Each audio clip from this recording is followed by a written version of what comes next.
एक ऐसा सिस्टम जहां पे बायोटिक और एबायोटिक कंपोनेंट इंटरैक्ट कर रहे होंगे। इकोसिस्टम एक स्ट्रक्चरल और फंक्शनल यूनिट है। समझाऊंगा कैसे स्ट्रक्चरल है कैसे फंक्शनल है। ट्रांसफर ऑफ एनर्जी कैसे हो रहा है बेटा? ट्रांसफर ऑफ एनर्जी जो आप फूड चेन फूड वेब पढ़ रहे हो वहां पे ट्रांसफर ऑफ एनर्जी ही तो हो रहा है। हेलो प्यारे बच्चों, मैं परमवीर सिंह आप सभी का स्वागत करता हूं संकल्प भारत के ऑनलाइन लर्निंग प्लेटफॉर्म पे। मुझे उम्मीद है ये माइंड मैप सीरीज आप सभी को बहुत मदद करेगी, क्योंकि यहाँ पे हमने बहुत ही शॉर्ट मैनर में, क्रिस्प मैनर में, ऑर्गेनाइज मैनर में चीजों को अरेंज किया हुआ है और आप तक बहुत ही ईजी मैनर में पहुंचाने की कोशिश की जाएगी। तो आज का जो हमारा सेशन है वो है इकोसिस्टम के ऊपर। तो बिना टाइम को वेस्ट किए हुए शुरुआत करते हैं आज के इस चैप्टर को। इकोसिस्टम, जैसा कि आप नाम से समझ सकते हैं, एक ऐसा सिस्टम जहां पे बायोटिक और एबायोटिक कंपोनेंट इंटरैक्ट कर रहे होंगे। जब आप इकोलॉजी को देखते हो वहां पे आप स्टडी वर्ड यूज करते हो कि study of biotic and abiotic, right? यहां पे आप स्टडी के साथ साथ, स्टडी नहीं, यहां पे आप स्पेसिफिकली क्या मेंशन कर रहे हो? आप बोल रहे हो इंटरेक्शन। यहां पे देखोगे बायोटिक एबायोटिक के साथ कैसे इंटरेक्ट है। जैसे फूड चेन में आप बात करते हो, फूड चेन में आप देखते हो एक मेंबर दूसरे मेंबर से, एक दूसरे मेंबर का ट्रॉफिक लेवल का मेंबर दूसरे मेंबर से इंटरेक्ट कर रहा है, तो बायोटिक बायोटिक के साथ इंटरेक्ट कर रहा है, as well as biotic abiotic के साथ भी इंटरेक्ट कर रहा है, राइट? इकोलॉजी में हम बोलते हैं biotic biotic biotic abiotic abiotic abiotic abiotic abiotic के इंटरेक्शन को भी आप इकोलॉजी में स्टडी करते हो, बट इकोसिस्टम में आप उसको नहीं करते। यहां पे बायोटिक बायोटिक या फिर बायोटिक और एबायोटिक के इंटरेक्शन की बात कर रहे होते। चलिए शुरुआत करते हैं इसी चीज से कि इकोसिस्टम एक ओपन सिस्टम है। ओपन सिस्टम का मतलब समझिए, यहां पे ओपन सिस्टम से जो मीनिंग निकल के आ रहा है, आप इसको थोड़ा सा बेटर वे में समझने की कोशिश करिए कि ओपन सिस्टम यहां पे क्या कहना चाह रहा है। देखो, कोई भी सिस्टम अगर ओपन सिस्टम है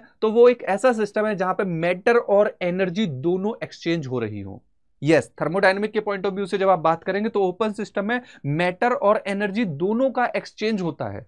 जबकि आप क्लोज सिस्टम में बात करोगे तो क्लोज सिस्टम में केवल और केवल एनर्जी काम करेगी। फॉर एग्जांपल, इसका एग्जांपल है, बेस्ट एग्जांपल है आवर मदर अर्थ।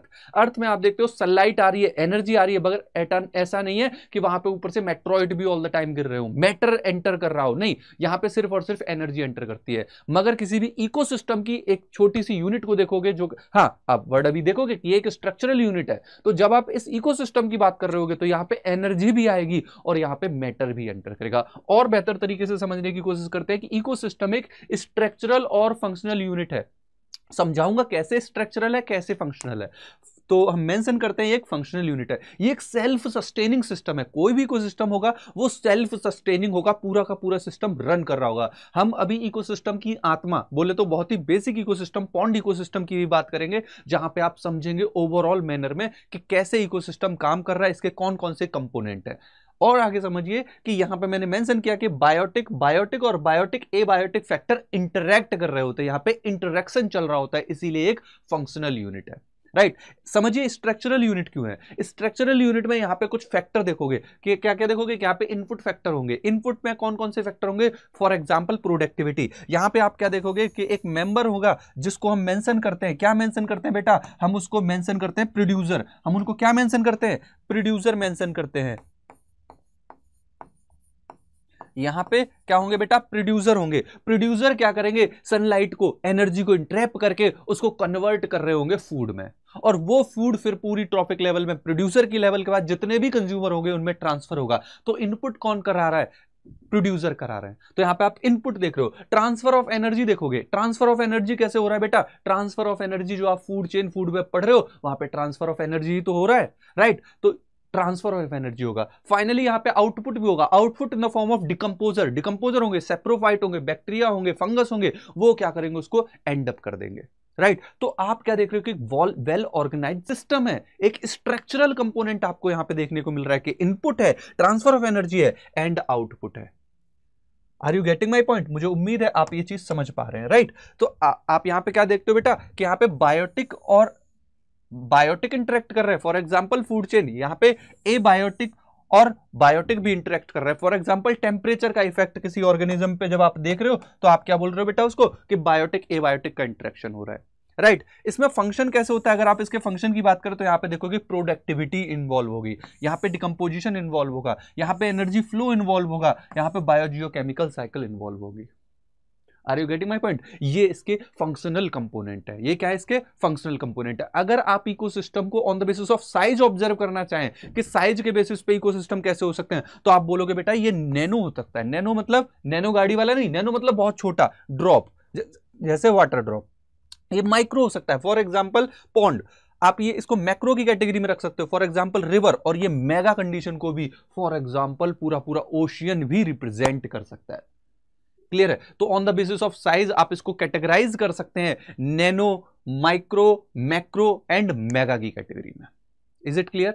अगर आप आगे समझिए चीजों को, अगर आप पूरी अर्थ को एज ए इकोसिस्टम काउंट करें, अगर आप पूरी अर्थ को एक इकोसिस्टम की तरह काउंट करें, तो वो एक ग्लोबल इकोसिस्टम को रिप्रेजेंट कर रहा है। वो क्या कर रहा है बेटा? ग्लोबल, बहुत बड़े लेवल पे, बड़े स्तर पे, हमारा पूरा बायोम एक बड़े स्तर पे इकोसिस्टम को ही रिप्रेजेंट कर रहा है। ये एक ग्लोबल इकोसिस्टम को रिप्रेजेंट कर रहा है। और क्योंकि एक साथ पूरे पूरे अर्थ इकोसिस्टम को समझना, ये हमारा जो बायोम इकोसिस्टम है, इसको पूरा समझना आसान नहीं है, इसीलिए हमने इसको बहुत ही इजी करने के लिहाज से हमने इसको कैटेगराइज किया, किसमें? टेरेस्ट्रियल में और एक्वेटिक में। हम बोल रहे हैं कि जमीन पे जो लैंड पार्ट है, लैंड एरिया है, वहां पे जितनी भी बायोटिक, एबायोटिक और बायोटिक कंपोनेंट इंटरेक्ट कर रहे हैं, हम उसको टेरेस्ट्रियल रेस्पेक्ट में समझेंगे। और पानी में जितना भी हमारा 70% जो वाटर है, उसमें जितने भी लाइफ और जितने भी इकोसिस्टम रन कर रहे हैं, उनको हम एक्वेटिक मैनर में समझेंगे। अच्छा, यहां पे भी एग्जांपल समझ सकते हो। जैसे टेरेस्ट्रियल में आप देखोगे डेजर्ट है, फॉरेस्ट है, ग्रासलैंड है, क्रॉपलैंड है। ये आपके क्या है बेटा? ये आपके टेरेस्ट्रियल पे भी अलग अलग डिफरेंट टाइप के इकोसिस्टम को रिप्रेजेंट किया जा रहा है। सिमिलर मैनर में एक्वेटिक में देखो, पॉन्ड है, रिवर है, ओशियन है, एक्वेरियम है। ये क्या है बेटा? एक्वेटिक के एग्जाम्पल है। यहां पे आप एक चीज नोटिस करो कि ऊपर के तीनों मेंबर, पॉन्ड, रिवर, ओशियन या फिर डेजर्ट, फॉरेस्ट, ग्रासलैंड, ये तीनों के तीनों मेंबर आपको कैसे दिखाए जा रहे हैं? नेचुरल दिखाए जा रहे हैं। जबकि आप क्रॉप फील्ड की बात करोगे या फिर एक्वेरियम की बात करोगे, ये आर्टिफिशियल है, मैनमेड है। क्रॉप अपनी मर्जी से आपने अलग अलग पौधे लगाए हुए हैं और उससे एक फील्ड तैयार किया हुआ है, क्रॉप फील्ड। तो आप उसको कैसा बोलोगे बेटा? वो है तो टेरेस्ट्रियल ही, मगर वो आर्टिफिशियल कैटेगरी में आ जाएगा। एक्वेरियम, जिसमें आप मछलियां, अपने घर में मछलियां सजा देते हो, है ना, वो अपने अपने अनुसार आप लगाते हो कि मेरे को सुनहरी वाली गोल्डन फिश चाहिए, मेरे को ये फिश चाहिए, अपने अकॉर्डिंग उसको सेट करते हो। तो ये क्या है बेटा? ये एग्जाम्पल किसका हो गया? आर्टिफिशियल क्या हो गया इंस्टेड ऑफ नेचुरल। नेचुरल में जब आप पॉन्ड में जाओगे तो वो एक सिंपल नेचुरल इकोसिस्टम को रिप्रेजेंट कर रहा है। ठीक है, यहां पे समझते हैं कंप्लीट और इनकम्प्लीट इकोसिस्टम क्या होते हैं। देखो, कंप्लीट इकोसिस्टम में आप ऐसी कंडीशन समझो कि जहां पे सनलाइट आ रही है और सनलाइट पूरे बेस तक जा रही है। किसी भी वाटर सिस्टम के नीचे बेस तक, पूरे बेस तक सनलाइट जा रही है। और बेस तक सनलाइट जाने पे जब सनलाइट जाएगी, वहां पे प्रोड्यूसर होंगे, वो प्रोडक्टिविटी प्रोड्यूस करेंगे, वो फूड प्रोड्यूस करेंगे, और वो फूड फिर सेकंड वो कंज्यूमर लेवल पे, फिर नेक्स्ट कंज्यूमर लेवल पे जाएगा, और वहां पे सारे फंक्शन परफॉर्म हो रहे होंगे। कंप्लीट इकोसिस्टम वो इकोसिस्टम है जहां पे प्रोडक्टिविटी इन्वॉल्व हो रही हो, राइट, जहां पे प्रोडक्टिविटी इंपॉल्व हो रही हो, जहां पे डिकम्पोजिशन हो, जहां पे एनर्जी फ्लो हो।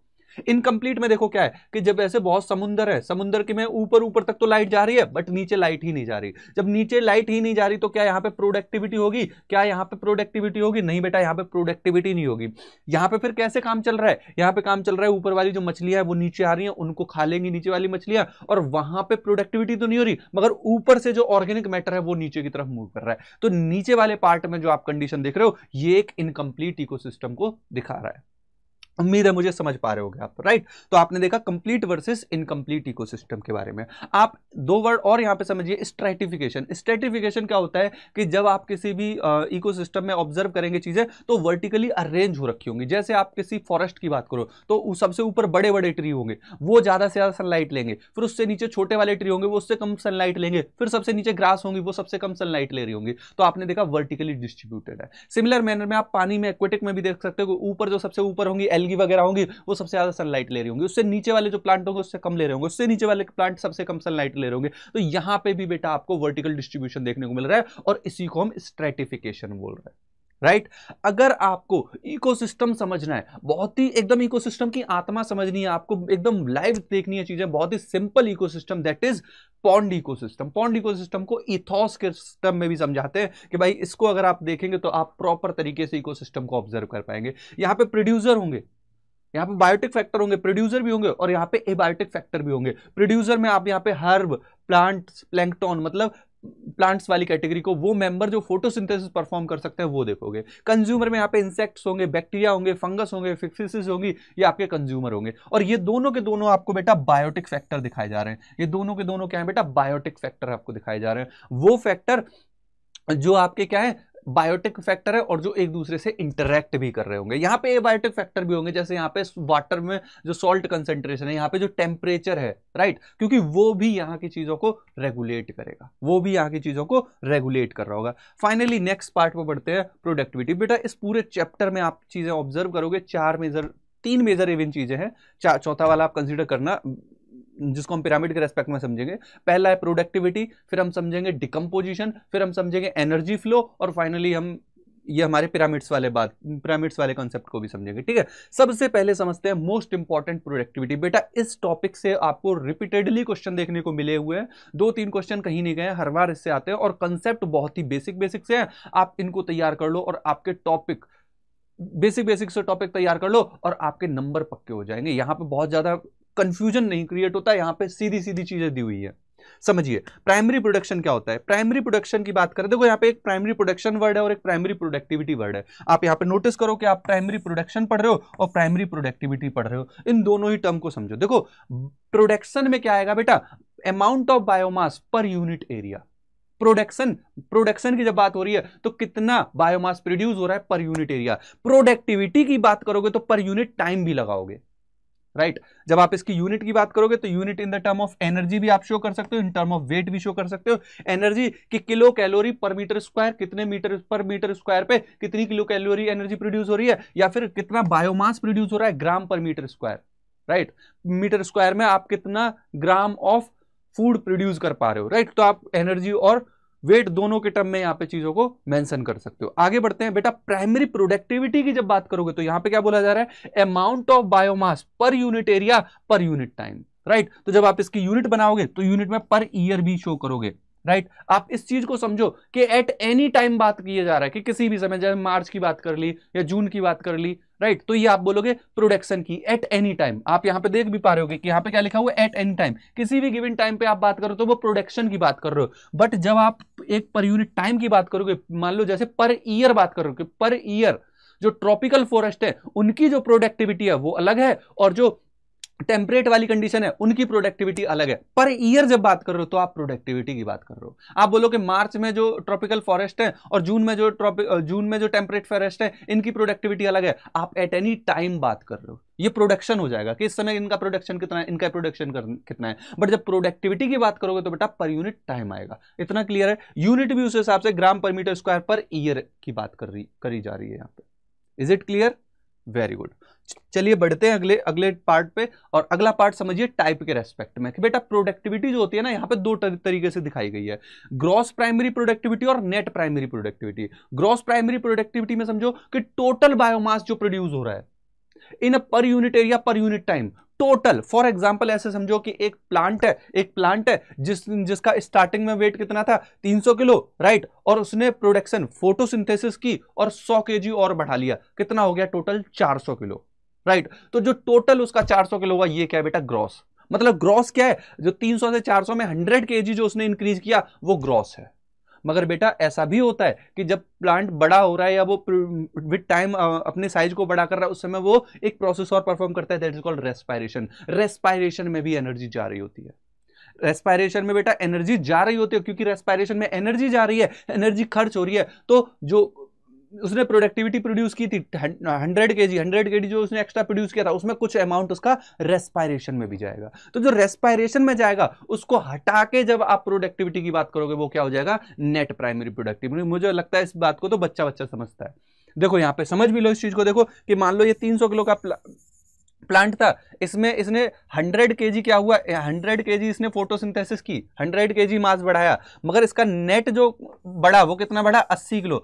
20 किलो कहां चला गया, रेस्पायरेशन में। 20 किलो कहां चला गया बेटा, इसका रेस्पायरेशन में, राइट। तो अब यहां पे क्या बात करोगे बेटा, यहां पे बात करोगे कि नेट प्राइमरी प्रोडक्टिविटी में हम क्या बोलेंगे कि जो ग्रॉस प्राइमरी प्रोडक्टिविटी है उससे उसका रेस्पायरेशन वाला जो पार्ट है वो माइनस कर दो। तो इस लिहाज से आप देख रहे हो कि जो 380 केजी है ना बेटा, ये नेट वेट है, राइट। नेट वाली बात है। ग्रॉस में आप क्या देखोगे कि 300 + 100 400, राइट, जो 400 है ना, जो 100 उसने गेन किया है, वो आपका क्या है बेटा, वो ग्रॉस वाली बात हो रही है। अच्छा, आपने नोटिस किया होगा आपके घर में जो सिलेंडर आता है, सिलेंडर पे लिखा हुआ होता है ग्रॉस वेट, मतलब उसमें जो भरी हुई गैस है प्लस उस जो सिलेंडर का जो वेट है, उन दोनों को मिला के क्या बोल रहे हो, गैस, उसको क्या बोल रहे हो, ग्रॉस बोल रहे हो।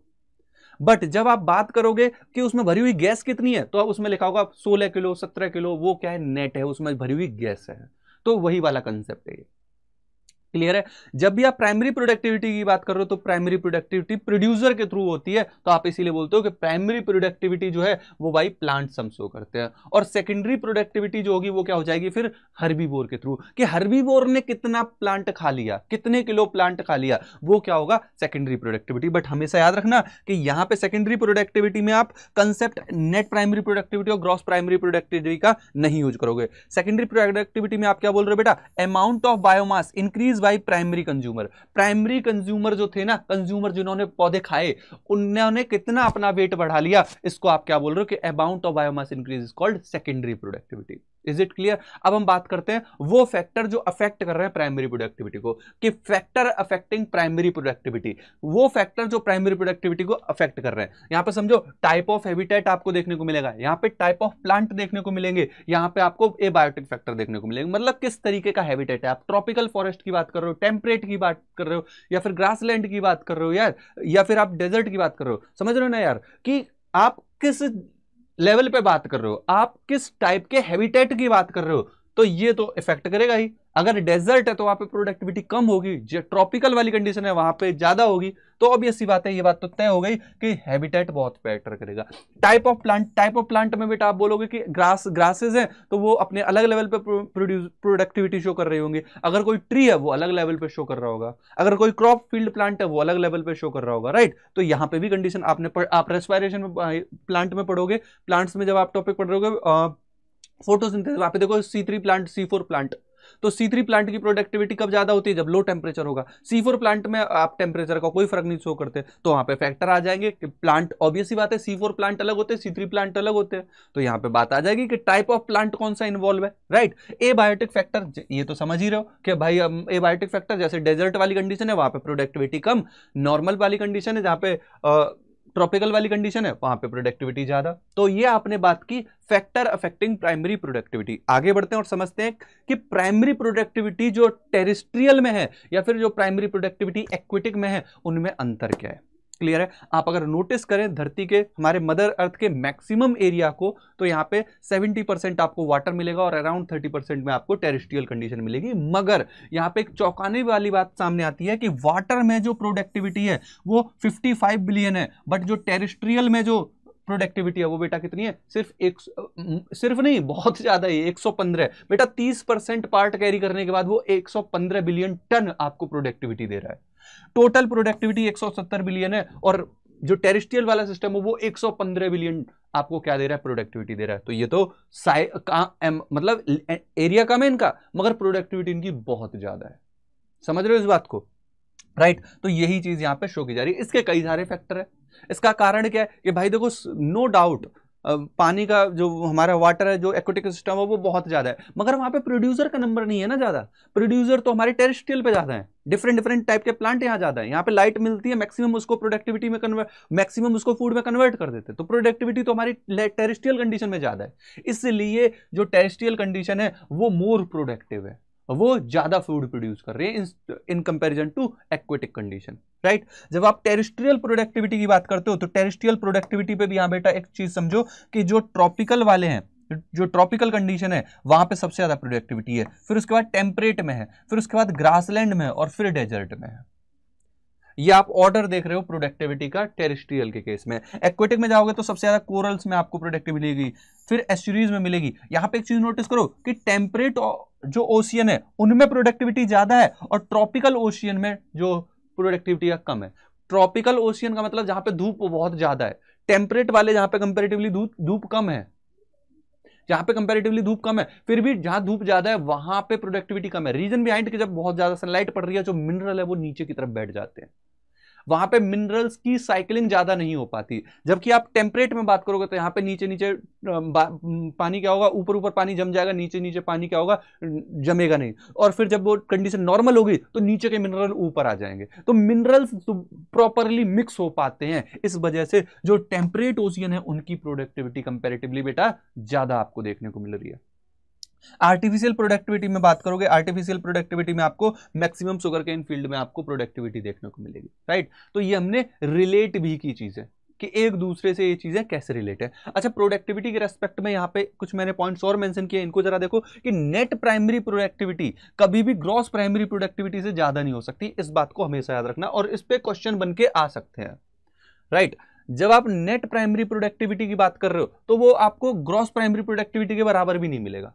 ऐसा कभी होगा ही नहीं कि कोई प्लांट रेस्पायरेशन कर ही नहीं रहा हो। हाँ, ये जरूर मिल सकता है कि नेट प्राइमरी प्रोडक्टिविटी की वैल्यू 0 आपको देखने को मिल जाएगी। नेट प्राइमरी प्रोडक्टिविटी की 0 कब मिल जाएगी वैल्यू, कि फोटोसिंथेसिस तो हो ही नहीं रही, मान लो बहुत कम हो रही है एक बार को, फोटोसिंथेसिस सनलाइट कम है, राइट। और जितना हो भी रहा है उतना रेस्पायरेशन में खर्च हो जा रहा है, और ये कंडीशन जब होगी ना तो प्लांट में कोई ग्रोथ नहीं देखने को मिलेगी, प्लांट में आपको ग्रोथ देखने को नहीं मिल रही होगी। इतना समझ में आया क्या?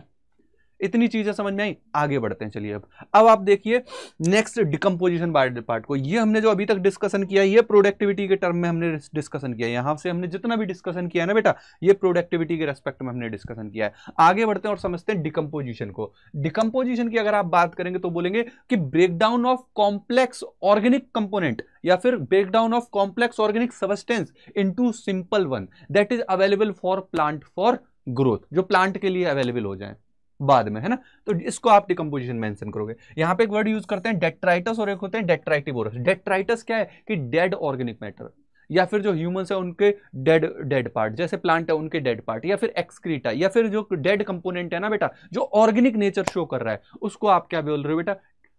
डेट्राइटस बोल रहे हो। और डेट्राइटिवोरस क्या है? वो एनिमल या वो ऑर्गेनिज्म जो इस डेट्राइटस को कन्वर्ट करेंगे सिंपल में, इस कॉम्प्लेक्स ऑर्गेनिक सब्सटेंस को कन्वर्ट करेंगे इनऑर्गेनिक एब्जॉर्बेबल कंडीशंस में, राइट। तो इन्हीं को हम क्या बोलेंगे? डेट्राइटिवोरस बोलेंगे। इसमें आपको अर्थवर्म देखने को मिलेंगे, फंगस देखने को मिलेंगे, बैक्टीरिया देखने को मिलेंगे। ये मेंबर आपके किसमें आएंगे? डेट्राइटिवोरस में आएंगे। आप इसकी स्टेप समझिए, मैंने स्टेप में चीजों को बहुत कैटेगराइज कर रखा है जिससे आपको चीजें आसानी से समझ में आ जाए। बेटा जब भी आप देखोगे डिकम्पोजिशन की प्रोसेस को तो यहां पे सबसे पहले क्या देखोगे? फ्रेगमेंटेशन हो रहा होगा। यहां पे ये कौन है बेटा? अर्थवर्म है। अर्थवर्म है या बैक्टीरिया है या फंगस है, वो क्या करेंगे? पत्तियों को थोड़ा खाना शुरू करेंगे, काटना शुरू करेंगे, तोड़ना शुरू करेंगे। That is called fragmentation. Fragmentation के बाद आप क्या देखोगे? उसको छोटे छोटे पार्ट कन्वर्ट हो जाएगा। अब आप क्या देखोगे कि जब वो कन्वर्ट हुआ तो उसी समय कुछ मिनरल ऐसे होंगे जो बहुत जल्दी डिग्रेड हो गए और वो तुरंत फिर नीचे जमीन के नीचे चले जाएंगे, जिसको बोलते हैं लीचिंग, और वो प्लांट के लिए अवेलेबल नहीं होते। तो कुछ material, some of the mineral move deep into the soil and not available for the plant, they are actually representing leaching process. उसके बाद एक प्रोसेस होती है कैटाबॉलिज्म। यहां पे आप क्या देखोगे? जो ऑर्गेनिज्म है वो और इसको तोड़ना फोड़ना स्टार्ट कर देंगे, right, and that is called catabolism. Catabolism के बाद आप क्या देख रहे हो कि यहां पे जो ब्रेक हुए कंपोनेंट है अब वो ऊपर की सरफेस पे अवेलेबल है। आप ऐसे समझो जब पत्तियां थी उनको तोड़ना फोड़ना शुरू किया, अब वो टूट फूट गई, छोटी छोटी हो गई, तो वो नीचे की तरफ बैठ जाएंगे और ऊपर और ज्यादा पत्तियां खट्टी हो गई। अब जो नीचे जो कंपोनेंट क्रिएट हुआ इसको कहते हैं ह्यूमस, और यही बहुत इंपॉर्टेंट चीज है। ह्यूमस को आप खाद बोल सकते हो, राइट। ये ब्लैक कलर का आपको देखने को मिलेगा, ब्लैक कलर का एमोर्फस कंपोनेंट, और यही का क्या कहलाता है? Reservoir for the plant. ये रिजर्वॉयर ऑफ द मिनरल है जो प्लांट के लिए अवेलेबल होंगे। और ह्यूमस का क्या होगा? ह्यूमिफिकेशन होगा, धीरे धीरे धीरे धीरे उसका ब्रेकडाउन होगा और वो धीरे धीरे प्लांट को मिनरल प्रोवाइड करेगा। समझ रहे हो बेटा? तो ये जो पूरी प्रोसेस है ना, ये पूरी प्रोसेस क्या कहला रही है? डिकम्पोजिशन की प्रोसेस कहला रही है। क्लियर है?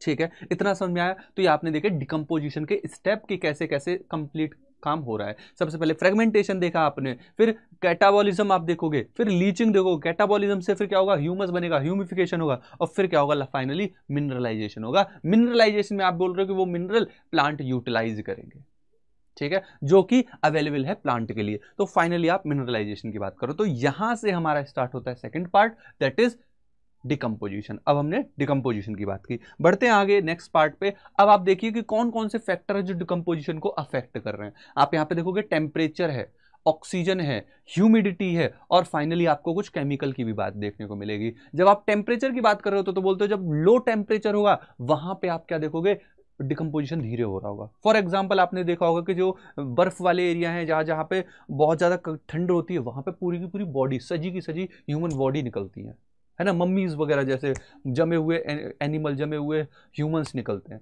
क्यों निकलते हैं बेटा? क्योंकि वहां पे टेम्परेचर बहुत कम है, इसी वजह से वहां पे डिकम्पोजिशन नहीं हो पा रहा, और डिकम्पोजिशन नहीं हो पा रहा इसीलिए वो अवेलेबल है उसी तरीके से, इसीलिए वो क्या है, उसी तरीके से बेटा अवेलेबल है। आ रही है बात समझ में?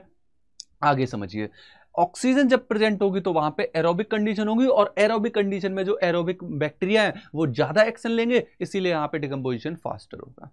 इतना समझ में आया? तो आप क्या बोल रहे बेटा कि जब ऑक्सीजन ज्यादा होगी वहां पे डिकम्पोजिशन भी ज्यादा होगा। ह्यूमिडिटी भी बहुत इंपॉर्टेंट फैक्टर है, किसके लिए? डिकम्पोजिशन के लिए। क्योंकि आप क्या देखोगे, जब ह्यूमिड कंडीशन होगी तो स्पोर फॉर्मेशन होगा बैक्टीरिया का और फंगस का, और जब फंगस और बैक्टीरिया के स्पोर वगैरह प्रोड्यूस होंगे तो इसीलिए उनके मेंबर बढ़ेंगे, और वही तो डिकम्पोजिशन करवाएंगे, वही क्या करेंगे, डिकम्पोजिशन करवाएंगे। तो ह्यूमिडिटी भी एक इंपॉर्टेंट फैक्टर है, किसके लिए? डिकम्पोजिशन के लिए। आगे बात करते हैं केमिकल की। जब आप केमिकल में देखेंगे नाइट्रोजन रिच या वाटर सॉल्युबल कंपोनेंट ज्यादा होंगे तो वहां पे आप देखोगे डिकम्पोजिशन भी फास्टर होगा। जब आप काइटिन या लिग्निन रिच कंडीशन देखोगे वहां पे ये कॉम्प्लेक्स कंपोनेंट है जो धीरे धीरे ब्रेक होंगे, तो यहाँ पे डिकम्पोजिशन भी धीरे होगा। तो केमिकल्स कंपोनेंट भी मैटर करेंगे। कौन कौन से केमिकल कंपोनेंट है जो यहाँ पे अवेलेबल है, जो क्या करा रहे हैं बेटा, जो डिकम्पोजिशन की प्रोसेस को अफेक्ट कर रहे हैं। अब आगे बढ़ते हैं। तो यहां पे हमारा डिकम्पोजिशन वाला पार्ट कंप्लीट होता है, हमने प्रोडक्टिविटी समझी, हमने डिकम्पोजिशन समझा। अब आगे बढ़ते हैं एनर्जी फ्लो की तरफ। बेटा इस बात को अपने दिमाग में, अपने जहन में डाल लो कि आप अगर खड़े हो, आप देख पा रहे हो, सुन पा रहे हो, कह पा रहे हो, कुछ भी बोल भी पा रहे हो, तो that is because of solar energy. आपके अंदर वो जमीन के अंदर वाला लावा तो नहीं आ रहा एनर्जी देने, हाँ वो कहीं कहीं काम करता है, बट आपके अंदर तो नहीं कर रहा, राइट? आप अगर चल पा रहे हो, देख पा रहे हो, सुन पा रहे हो, खा पा रहे हो, दौड़ पा रहे हो, हंस पा रहे हो, that is because of solar energy. आपके अंदर वो सूरज की जो एनर्जी है ना, सन के द्वारा दी हुई एनर्जी है ना, वो फ्लो कर रही है। Yes, this is true, because sun is ultimate source of energy. हाँ, कुछ जगह क्या होता है कि जहां समुद्र की सतह पे, जहां पे लावा बाहर निकल के आ रहा है, जिसको हम हाइड्रोथर्मल वेंट बोलते हैं, वहां पे सोलर एनर्जी ने काम करके वहां पे हीट एनर्जी वो लावा वाली काम करती है। But most of the cases में आप क्या देखोगे, sun is ultimate source of energy, right?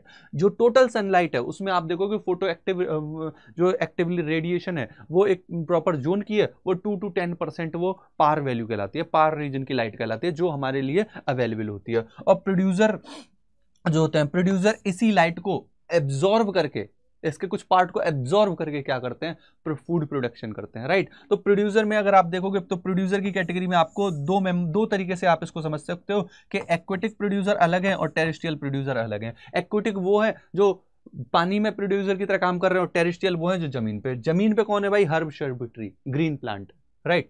पानी में आप क्या देखोगे, कुछ एल्गी हैं और कुछ फाइटोप्लैंक्टन है। फाइटोप्लैंक्टन वो पानी में प्रोड्यूसर की तरह काम करते हैं। याद रखना इस बात को कि पानी में जो प्रोड्यूसर हैं उनका नंबर बहुत कम है, जमीन पे जो प्रोड्यूसर है उनका नंबर बहुत ज्यादा है, इसीलिए टेरेस्ट्रियल कंडीशन में प्रोडक्टिविटी ज्यादा मिलती है, एक्वेटिक में प्रोडक्टिविटी कम मिलती है। और इसका इसके फूड चेन के टाइप पे भी फर्क पड़ेगा। आप देखोगे ग्रेजिंग फूड चेन आपको देखने को मिलेंगी, डेट्राइटस फूड चेन मिलेंगी।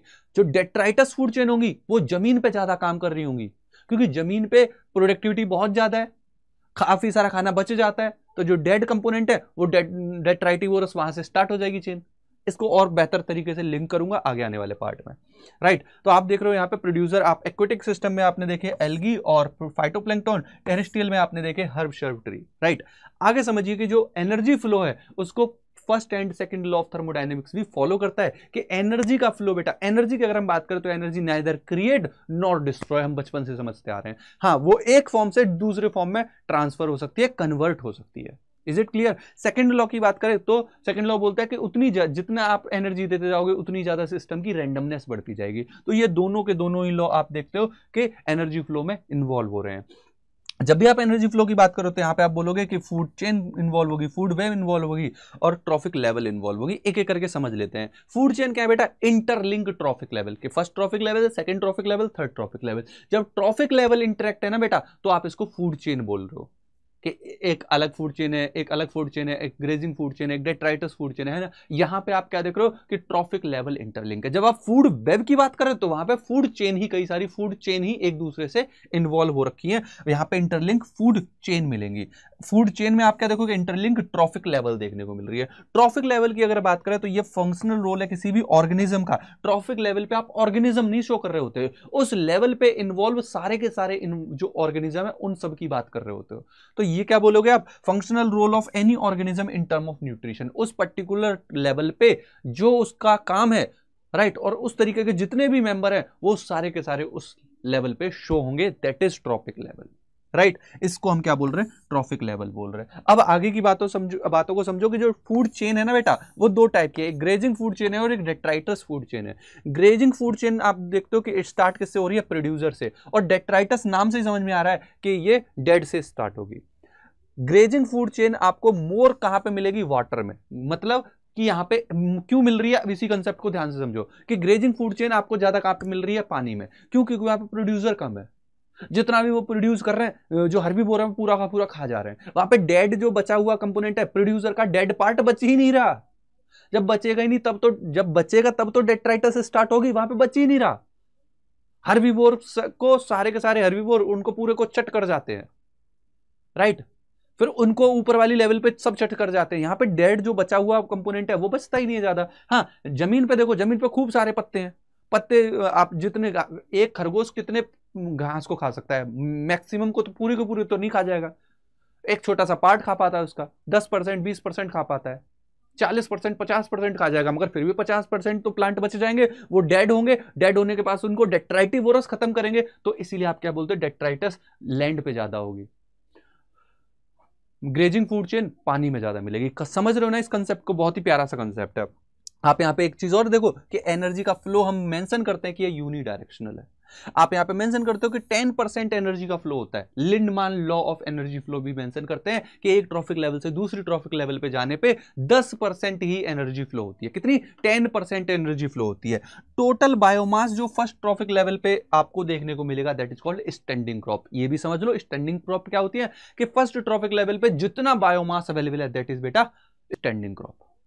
Total biomass at first trophic level is standing crop. इतना समझ में आया क्या? तो ये हमने चीजें समझी एनर्जी फ्लो के रेस्पेक्ट में। अब हम आगे फाइनल पार्ट पे आते हैं, इकोलॉजिकल पिरामिड पे। आपने एनर्जी फ्लो को समझा, अब फाइनली आइए इकोलॉजिकल पिरामिड पे। इकोलॉजिकल पिरामिड की बात करें तो ये क्या है, ग्राफिकल रिप्रेजेंटेशन है of member of food chain. Food chain के जो मेंबर है, आपने फूड चेन की बात की थी, अभी फूड वेब की बात की थी, उसमें फूड चेन पे आ जाओ। फूड चेन के जो मेंबर हैं उनका ग्राफिकल रिप्रेजेंटेशन जब आप कर रहे हो, किसमें, in respect of biomass, in respect of biomass, in respect of energy, in respect of number. Biomass, energy and number के रेस्पेक्ट में जब आप बात करोगे तो आप क्या बोलोगे इसको बेटा, इकोलॉजिकल पिरामिड के रेस्पेक्ट में देखोगे। आप नेक्स्ट स्लाइड में आप यहां पे समझोगे भी। यहां पे कुछ इंपॉर्टेंट चीज समझो कि जितने भी मेंबर होंगे फूड चेन के एक पर्टिकुलर ट्रॉपिक लेवल पे, उन सबको आप काउंट करोगे। ये कुछ इंपॉर्टेंट वर्ड है, इंपॉर्टेंट टर्म है। जब भी आप पिरामिड बना रहे हो तो बेस में हमेशा और हमेशा प्रोड्यूसर रखोगे, ये आपको मान के चलना है, राइट। जब भी आप ड्रॉ करोगे पिरामिड को तो आप एक्वेटिक के लिए, ग्रासलैंड के लिए और फॉरेस्ट के लिए ड्रॉ कर सकते हो, राइट। एक्वेटिक कंडीशन के लिए आप पिरामिड ड्रॉ कर लोगे, आप फॉरेस्ट के लिए करोगे, आप ग्रासलैंड के लिए करोगे। इसके कुछ ड्रॉबैक समझ लो, फिर मैं प्रॉपर पिरामिड को आपको एक्सप्लेन करता हूं। ड्रॉबैक में आप ये देखो कि only for grazing food chain, not for detritus food chain. Detritus food chain के लिए अवेलेबल नहीं होगा, ये ग्रेजिंग फूड चेन के लिए ही अवेलेबल होगा। One member can occupy more than one trophic level. एक ट्रॉपिक लेवल को more than one member occupy कर सकते हैं। ह्यूमन को ही देख लो, हम हर्बीवोर हैं, सॉरी हम हर्बीवोर भी, हम कार्निवोर भी हैं। एक लेवल को भी, ट्रॉपिक लेवल को भी ऑक्यूपाई कर सकते हैं, उससे ज्यादा भी। और ये आप देखोगे ओनली फॉर फूड वेब काम करता है, फूड वेब के लिए नहीं काम करता। किसके लिए, फूड चेन के लिए ही आप मेंशन करते हो, फूड वेब के लिए आप नहीं बना रहे होते। और यहां पे सेप्रोफाइट को नहीं रिप्रेजेंट कर सकते। इस पे आपको एमसीक्यू बनने की चांसेस काफी ज्यादा है। एमसीक्यू इजीली इनसे बन सकते हैं, आप थोड़ा सा ध्यान से इनको समझिएगा। आगे बढ़िए और समझिए पिरामिड के बारे में। मैंने अभी आपको समझाया कि पिरामिड किस रेस्पेक्ट में बनाओगे, बेन के रेस्पेक्ट में। बेन 10 वाला जो बेन है ना, बेन 10, बेन बोले तो बायोमास, एनर्जी एंड नंबर, इन तीनों के रेस्पेक्ट में आप बनाओगे कि बायोमास, एनर्जी और नंबर। और बनाओगे किसके लिए, ग्रासलैंड के लिए, फॉरेस्ट के लिए और एक्वेटिक सिस्टम के लिए।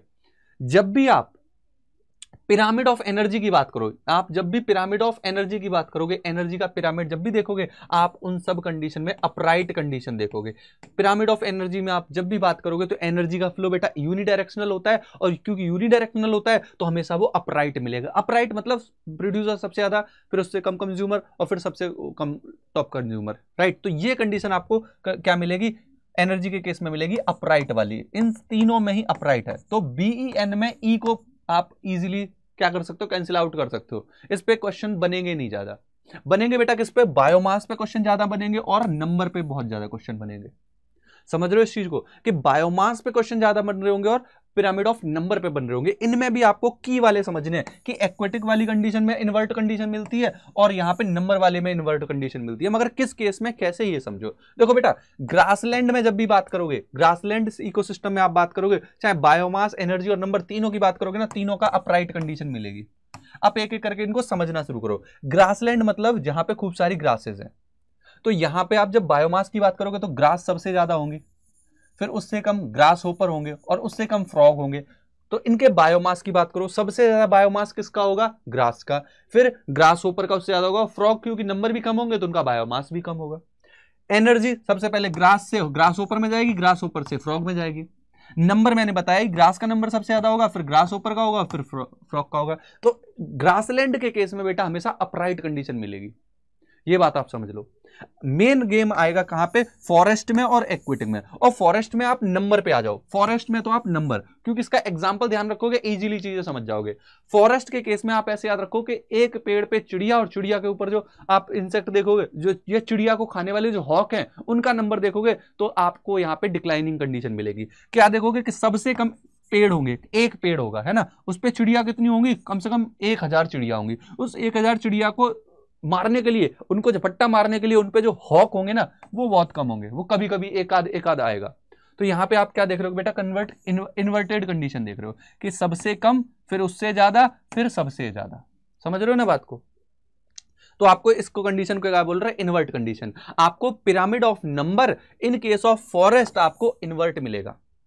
आप यही कंडीशन पिरामिड ऑफ बायोमास के रेस्पेक्ट में जब आप एक्विटिक की बात कर रहे होगे तो यहां पे इन्वर्ट कंडीशन मिलेगी, क्योंकि यहां पे फाइटोप्लैंक्टन प्रोड्यूसर कम है। आप क्या देख रहे हो, यहां पे प्रोड्यूसर का बायोमास क्या होगा, नंबर नहीं, नंबर तो बहुत ज्यादा होंगे प्रोड्यूसर के, नंबर तो बहुत ज्यादा होंगे, क्योंकि वो छोटे छोटे यूनिसेलुलर नेचर भी शो करते हैं। साइनोबैक्टीरिया तो भाई ब्लू ग्रीन एल की सिंगल सेल होती है, नंबर तो बहुत ज्यादा होंगे बेटा, मगर उनका जब बायोमास देखोगे, उनका जब बाहर निकालोगे वो बहुत कम है।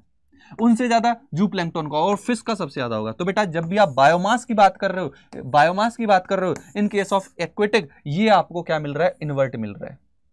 ये आपको ऊपर से नीचे की तरफ बढ़ते हुए ज्यादा मिल रहे हैं। आया समझ में, ये आपको ऊपर से नीचे की तरफ बढ़ते हुए ज्यादा देखने को मिल रहे हैं। तो ये चीजें आप थोड़ी सी ध्यान रखना। और आप एक चीज नोटिस करो, कितने शॉर्ट पीरियड ऑफ टाइम में आपने बेटा पूरा का पूरा चैप्टर रिवाइज कर लिया है। यस, हाँ, पूरा चैप्टर कंप्लीट हो चुका है बेटा इतने छोटे से टाइम पीरियड में। क्लियर है, इतना समझ में आया। और पूरे चैप्टर को मैं एक बार और समराइज कर दे रहा हूं कि हमने क्या क्या चीजें पढ़ी, और फिर हम आज के सेशन को एंड करेंगे। ठीक है बेटा, एक चीज हमेशा याद रखना, एक चीज थोड़ी सी ध्यान रखना, कि जीवन में ना हम अगर मन से हार गए तो बेटा हम गेम शुरू होने से पहले ही हार जाते हैं। याद रखना इस बात को, कि लहरों से डरकर नौका पार नहीं होती। हरवंश राय बच्चन की लिखी हुई, अमिताभ बच्चन के जो पिताजी थे उनकी लिखी हुई बहुत प्यारी सी लाइन है, कि लहरों से डरकर नौका पार नहीं होती, और कोशिश करने वालों की कभी हार नहीं होती। इसका छोटा सा एक पार्ट है, उसको मैं पढ़ के सुनाता हूं आपको, और इन बातों को अपने जीवन में अगर आपने उतार लिया तो मुझे नहीं लगता कि कभी आप फेल होने वाले हो। कि लहरों से डरकर नौका पार नहीं होती, कोशिश करने वालों की हार नहीं होती। नन्ही चींटी जब दाना लेकर चलती है, चढ़ती दीवारों पर 100 बार फिसलती है। नन्ही चींटी जब दाना लेकर चलती है 100 बार फिसलती है। मन का विश्वास रगों में साहस भरता है, चढ़कर गिरना गिरकर चढ़ना ना उसे अखरता है। आखिर उसकी मेहनत बेकार नहीं होती, कोशिश करने वालों की कभी हार नहीं होती। बहुत ही प्यारी रचना है, इसको जरा एक बार पढ़ना, और जीवन में ये छोटी छोटी बातें अगर आपने उतार ली ना, और कठिनाइयों से डरना अगर आपने बंद कर दिया, तो बेटा आपकी विजय है। आपको जीतने से कोई नहीं रोक सकता। अगर आपने मेहनत करना, हार्डवर्क करना छोड़ा नहीं कभी, और ऐसे डरना बंद कर दिया। अरे जितनी मेहनत हो, जितनी दुख दर्द पीड़ा आपको फील हो रही हो, आप उसको एंजॉय करो। अगर चीजों को आप एंजॉय करोगे ना बेटा, आप अपने आप लाइफ में ऊपर पहुंच जाओगे। जितनी भी प्रॉब्लम्स आ रही हैं, आप उनको हंस के फेस करो और बोलो come on baby, come on. समझ रहे हो ना बात को? अपने आप जीवन का मजा आने लग जाएगा, और तुमको सक्सेस होने से, सक्सेस लेने से कोई रोक नहीं सकता। इन छोटी छोटी बातों को अपने जीवन में जरूर उतारो और कोशिश करो आगे बढ़ने की, क्योंकि आपके पीछे आपके माँ बाप का भी बहुत सपना है। आप सोच के देखो, आप अगर आज पढ़ पा रहे हो तो आपके माँ बाप ने कितनी सारी चीज़ें सेक्रीफाइस की हैं। आपका छोटा भाई भी आपकी तरफ देखता होगा, आपकी बहन भी होगी, राइट? उन सब का जो चीज़ें मिलनी चाहिए, वो सब चीज़ें उनको दबा के आपको प्रायोरिटी मिल रही होगी। क्योंकि मैंने अपने घर में भी ऐसा ही देखा है कि मुझे भी एक समय पर प्रायोरिटी मिली थी। मैं उस चीज़ का बहुत तहे दिल से अपने माता पिता का शुक्रिया तो क्या ही कर सकते हैं, हम उनका कभी कर्ज ही नहीं उतार सकते। आप कभी कर्ज नहीं उतार सकते माँ बाप का, तो इस बात को याद रखना, ठीक है? आप बस क्या कर सकते हो, उनका नाम रोशन कर सकते हो। उनकी सारी मेहनत, सारा जितना भी उन्होंने सेक्रीफाइस किया आपके लिए, हर चीज़ वर्थ इट हो जाएगी अगर उन्होंने आपके गले में वो स्टेथोस्कोप दे दिया। अगर आपको डॉक्टर उस सफ़ेद रंग के कुर्ते में, उस सफ़ेद रंग के कोट में आपको देख लिया ना, उनकी सारी जो सेक्रीफाइस है ना, सब वर्थ इट हो जाएंगे। सच बोल रहा हूँ। हर माँ बाप का, जितने भी यहाँ पे तैयारी कर रहे हो ना, जो डॉक्टर बनना चाह रहे हो, आप सभी के, हर माँ बाप का बस इतना सही सपना होगा कि हाँ हमारा बेटा भी कभी डॉक्टर बनेगा, है ना? तो बस उसको याद रखना है, अपने माँ बाप की मेहनत याद रखनी है, और मेहनत करने से कभी डरना नहीं है। चलिए आगे मैं इस चैप्टर को कंप्लीट करता हूँ। समझिए इन चीज़ों को। इकोसिस्टम में हमने देखा कि ओपन सिस्टम है, ये साइज के बेसिस पे अलग अलग टाइप के होते हैं। एक स्ट्रक्चरल सिस्टम है। अर्थ एक बहुत बड़ा इकोसिस्टम है जहाँ पे हमने टेरेस्ट्रियल एक्वेटिक कंडीशंस को कैटेगराइज कर रखा है। इसको हम कंप्लीट इनकम्प्लीट मैनर में समझा हमने। फिर हमने स्ट्रेटिफिकेशन को देखा और बोला कि पॉन्ड इकोसिस्टम इसकी इथॉस को, उसकी आत्मा को दर्शाता है, राइट? प्रोडक्टिविटी की बात की हमने। प्रोडक्टिविटी में हमने देखा कि इन टर्म ऑफ एनर्जी भी हम रिप्रेजेंट कर सकते हैं, इन टर्म ऑफ वेट इसकी यूनिट को रिप्रेजेंट कर सकते हैं। प्रोडक्टिविटी और प्रोडक्शन में हमने यहाँ पे अंतर समझा। फिर हमने आगे बढ़े, हमने देखा टाइप्स प्रोडक्टिविटी की बात की, gross primary productivity, net primary productivity क्या होगा, राइट? हमने यहाँ पे कुछ वैल्यूज को मेजर करके देखा, राइट? फिर हमने देखा फैक्टर कौन कौन से जो प्राइमरी प्रोडक्टिविटी को अफेक्ट कर रहे हैं। यहाँ पे type of habitat, type of plant, abiotic factor भी हैं। फिर हमने कंपैरिजन किया प्राइमरी प्रोडक्टिविटी को एक्वेटिक कंडीशन में और टेरेस्ट्रियल कंडीशन में, राइट? और फिर हमने यहाँ पे इनको रिलेट भी किया। फिर हमने डिकम्पोजिशन की बात की, यहाँ पे डेट्राइटस समझा, डेट्राइटिवोरस समझा, और स्टेप देखी कि कैसे डिकम्पोजिशन की स्टेप काम कर रही है। देन हमने डिस्कस किया कि कौन कौन से फैक्टर हैं जो डिकम्पोजिशन को अफेक्ट कर रहे हैं। फिर एनर्जी फ्लो समझा, एनर्जी फ्लो में food chain, food web, trophic level की बात की। फूड चेन में हमने grazing food chain, detritus food chain की बात की। फिर हमने फाइनली स्टार्ट किया इकोलॉजिकल पिरामिड को, जहाँ पे हमने बायोमास, एनर्जी और नंबर के रेस्पेक्ट में इनको समझा। और हमने इसके important point as well as drawback की बात की। और फाइनली हमने यहाँ पे इनके पिरामिड्स को समझा, ग्राफिकल रिप्रेजेंटेशन के रेस्पेक्ट में हमने इनको यहाँ पे समझा। तो आज का सेशन यहाँ पे बेटा समाप्त होता है। इसी तरीके के सेशन आपको बराबर मिलते रहेंगे और आपकी जो पढ़ाई है उसको और मजबूत करने की निरंतर कोशिश होती रहेगी। इसी तरीके के इंफॉर्मेशन के लेक्चर्स के लिए आप जुड़े रहिए संकल्प भारत से। आप सभी का शुक्रिया। मिलते हैं अगले सेशन में। Bye bye, take care, thank you so much.